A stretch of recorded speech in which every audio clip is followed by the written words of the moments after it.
Look how smooth this is. Not only can you barely feel all those imperfections, you can obviously see them.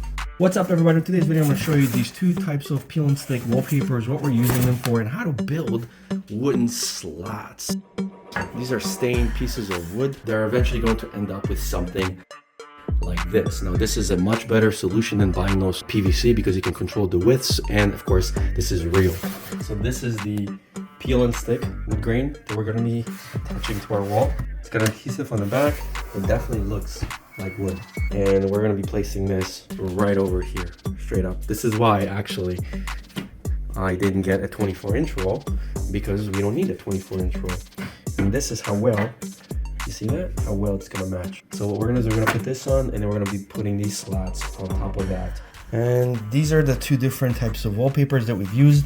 Again, you can see that this one's much more finer grain, whereas this one is much of a bigger grain. So this would be great for countertops, wooden tables, like counters like this.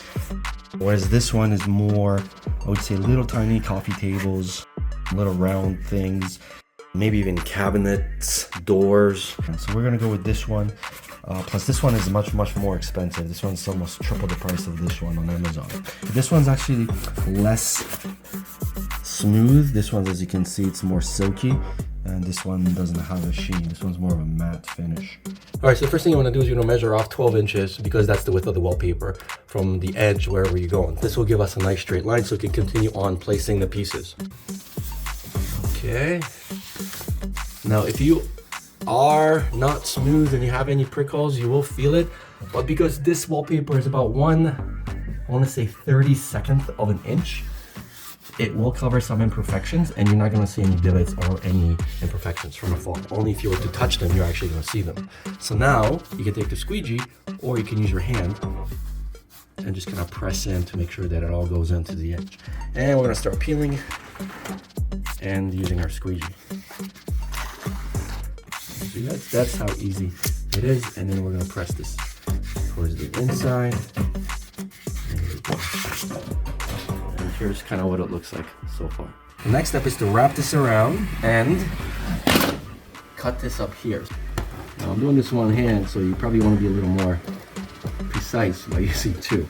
But you can see now this will wrap very easily. So once you trim this part, the next part is just going to wrap right around. So you want to just tug it and then just go as straight as you can. And then again, use your hand to apply it. What I also like about this wallpaper is that there are grid lines here. So you can essentially draw a straight line and cut it on the back. So you can always have a nice straight piece. Now, we're ready for the next step, which is adding these. And this is an easy part.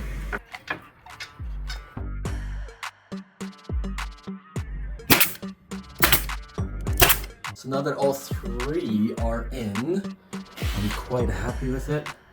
Much nicer and cleaner. So let's keep going and attach the next one, which we're going to place right on here. And we're going to go as close as we can. So this is what the grain paper looks like on the wall. It's nice and grainy, and here it is very smooth, but the bumps are like this because whoever created this house or the walls didn't necessarily did a super job. Now just make sure that there's no dust. So you use some water and a damp cloth. So now we're gonna go and grab our second roll, and we're gonna go and cover this up, and I'm gonna show you how well it covers. We're gonna continue pressing this down, covered all the imperfections. And now we're gonna go and cut this, pull as we did before, and apply. Press inwards and secure this in place. Look how smooth this is. Not only can you barely feel all those imperfections, you can obviously see them. All right, so this is how bad this whole area is, and if we already started to place this wallpaper, that already all those imperfections are lost.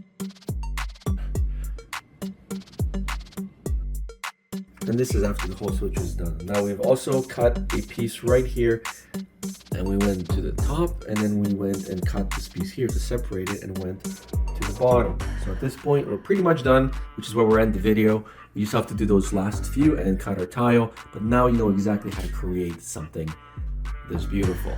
So if you're looking to create a nice slatted wall and make use of these really inexpensive contact papers, vinyl decorative peel and stick wallpapers, now you know how. Thanks for watching. We'll see you guys on the next one.